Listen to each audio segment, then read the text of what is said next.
Yo, what's up? It's Alex Prospect here with Jakka-B in my studio. Hey. We're going to be doing a breakdown of our track, Good To Me. Yeah. Which is out now. So Jack, how did this track come about? Yeah, so we're going to start with the inspiration behind the track. We kind of had like a few unfinished bits that we've been working on, and I had the Hardcore Heaven album coming up, so I pitched to Alex to come down to kind of finish something, but we ended up just basically starting a whole new track. We did 2 days. The first day, we were kind of just like listening to stuff, weren't we? It was like a listening day, and we kind of got a few quirky ideas together, and then the second day, we kind of chucked the vocal in, and the track like kind of just like came to life from then on in, really. Yeah, and I think we've talked about it before, but it's a good way to like do tracks sometimes, where you have one day where you're just being creative and sort of trying all sorts of things, and then another day to come back and just see what jumps out at you, and then go with whatever inspires you. So yeah, we went with this track. We'll start off by talking about like the chords and the music behind it, because that's kind of how we started with the track. So very first sound is actually a pad from Jakka-B's pack. Yeah, my steering pack was out now. Yeah, so just angelic pad there, but yeah, we'll just solo that. So that just kind of sets the tone nicely. It's got like a sort of, well, I don't know. It's like modern feel, like modern kind of poppy like sort of feel to it, which is what we wanted. But still kind of hardcore sounding as well. So then that's layered up with some pads from Massive X and piano as well from Contact. I know, here it is.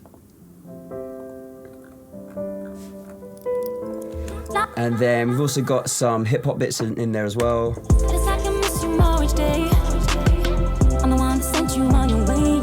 Yeah, so these are just like standard like sounds that I've got that I've just been using on like hip hop beats I've had recently. So that was kind of quick just to load in and do. Just gives it a nice sort of like bump in the breakdown. It's a totally different like sound to what I would put in my track as well, so it's really good to work on something totally different from my point of view, and it worked really well with the style of vocal as well. Yeah, cool. What should we do? Kick and bass. Kick and bass, yeah, cool. Okay, so going to the intro here.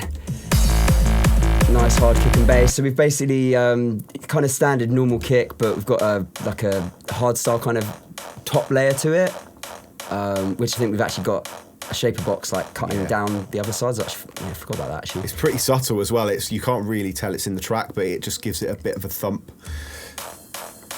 Other drums are just simple rides, simple claps, and that's about it really. I mean, the interesting stuff more happens in the bass, I'd say. Yeah. So we've got a sub bass layer that is actually just audio that we've like chopped up just to make sure that your sub's like consistently hitting the right sort of the right phase on it, I guess. And then the top part of the bass is where is it? 3 different layers. So these are like sounds that I've made from scratch in Ableton using Operator, but then running them through like 3 sets of Berserk, which is a distortion from Waves, and then also like on the DJM mixer here I've got here, like running it through the compressor, and then sometimes like the bit crusher and things. So I made a bunch of sounds like that, and then I've just got them here on a rack. Just that one. And that compressor that you used just gave it like a totally different sound that you couldn't get out of anything else as well. I think it was a really cool addition to the track. Yeah, I think I do find that the compressor, because obviously it's a bit of analog gear as well, so I find running it through an analog compressor just gives it a sound that I haven't been able to get from the software compressors. So that's the bass, and then all together gives it a nice groove. Oh, what else? I've actually got. Oh yeah, there's the electric layer. That came from like a really old. Like when we were messing around, we had like a completely different idea. That kind of just worked in the new one. We left it in there as like a real kind of gritty like top sound as well. Yeah, and I think that once you break it down like this, you can see it's quite simple, but then just all together, just like the little details all add up. So I think that that's kind of like a good way of doing it. Do you want to do the vocal? Yeah, the vocal next. Yeah. So the vocal. It's just a really cool, catchy top line. Like it had had like quite a like modern poppy like kind of feel to it, and that's why a lot of the track, like as soon as we dropped the vocal in, it kind of everything else kind of was built around it. So the leads, most of the sounds we decided to use, and everything are kind of everything kind of came about because of that style of vocal that we used in the track. Yeah, in terms of processing on it as well, there's got a Fletcher Munson curve there, dynamic, so that's just like cutting out any of the harsh frequencies that might be there, and enhance apparently just to give it a bit of a crispiness to the top. We've got a quite cool Melodyne thing, so rather than just like pitching the vocal down, I'm using Waves auto-tune thing here, and then for doing these kind of ad-libs, so then I'm routing that through a MIDI channel here, so vocoder goes into there, and then the MIDI that's there does the melody. So if I go there and then, so then yeah, just like something different to add to it, so it's just not the standard like pitch down with audio. And it definitely helped to fatten the vocal up in the mix as well, having like a few different layers to it rather than just the single layer. Definitely, just like those bits, more each day, like the sort of delay. Yeah, and then we've got a reverb on it, and then another reverb verb suite, so that's just adding in a bit more of a acoustic or organic sounding reverb rather than like a big digital one.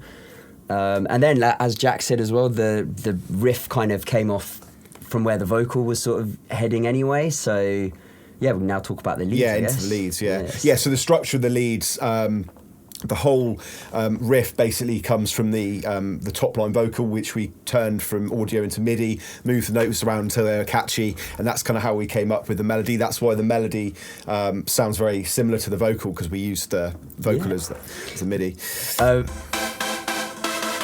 But then you can hear where it's like,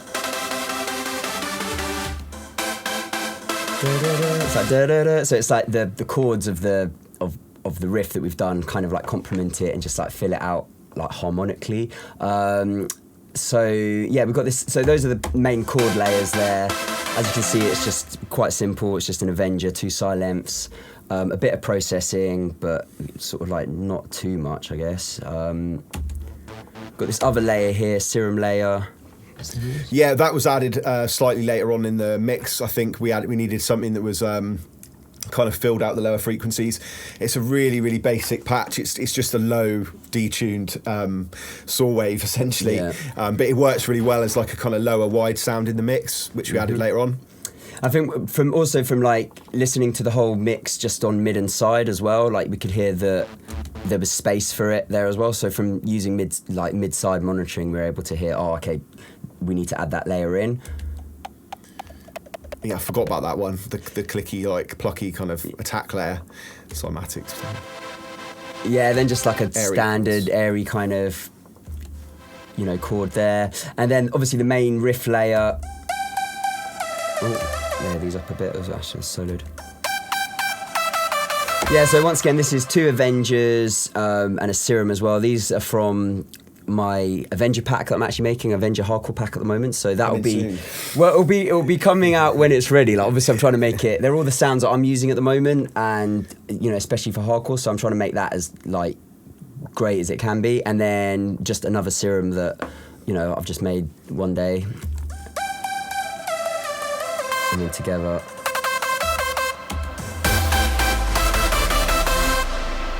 Oh, we've also got some extra leads from Jakka-B as well. Yeah. They were added in. I think I sent you a track, and you were like, "Can we try the leads in?" I remember, so I sent you like the whole like kind of thing. We just chucked in a few different layers from that. That just gave it like a little bit of width and depth, I guess, that maybe was lacking before in an earlier version of the track. And it's all kind of simple as well, just like 2 silents running into some Avengers multi-band, some delays and stuff, and then just I think another Serum as well. So I find with these sort of riff tracks, it's like you just need to add more and more leads all the time. Just get it right. Yeah. What else we've got? Oh, one other thing I just remembered as well. In the breakdown, we have instead of using a sub bass, we used a bass guitar. So I think that was a really good effect. Yeah. So that just, and then later on as well, we got that. Yeah. So rather than using like just a sub, it's kind of nice using that because it's got a bit more character to it, I guess. Makes it it's a totally like kind sounding. of slightly different dynamic to what we maybe usually use as well. Cool. Right, what have we done? Effects. Okay. Yes. So effects. So it doesn't sound like there'd be a lot to say, but the effects kind of like add the detail. So there is a lot there, just in the right places to kind of like give the track, just beef it up, I guess. Yeah. Nice bushes. Yeah. You see, we layered up quite a lot of effects there, just to kind of add to it all. Got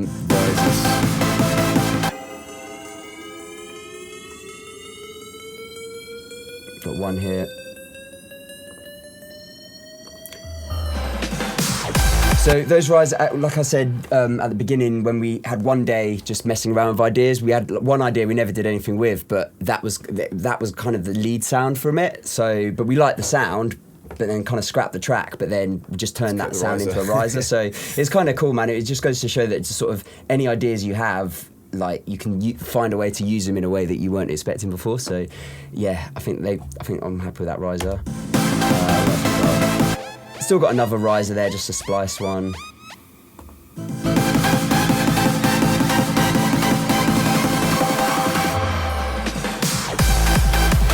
Jakka-B, you did the fill, didn't you?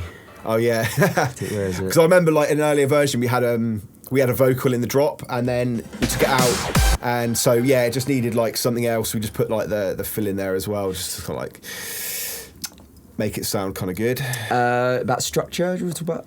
Yeah, so like when we approached the track, we wanted it to be like dance floor friendly. And so that's why it's got like a midsection 32-bar intro, nice outro, just so like it's fun to mix. But also we wanted to keep it like modern as well, so that's why the intro's kind of got like some nice musical elements. Then straight into that also like kick and bass sound. Yeah, definitely. So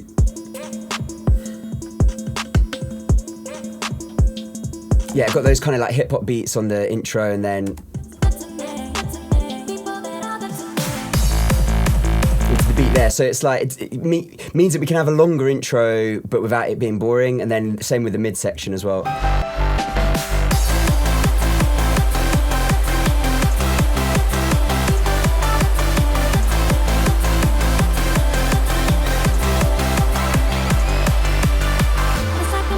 So yeah, it's just about like, not moving too far away from like what hardcore was kind of traditionally, but still keeping it up to date and keeping it... getting the balance between modern and also the roots as well. Exactly. I think that's about it. Yeah, really. well, yeah. So the good thing is with this track is the stems have been packaged up into 6 stems, which you can grab now from the link in the description. And I think the only thing we've got to go through quickly is the mastering. Oh yes, as well. Indeed, yes. So let me see. I think actually the mastering might be on. No, the mastering is on. So for mastering this, use the invisible limiter at first, just to give it like a nice snap, because I found that for hardcore it's like good at catching transients like quite well, if that makes sense.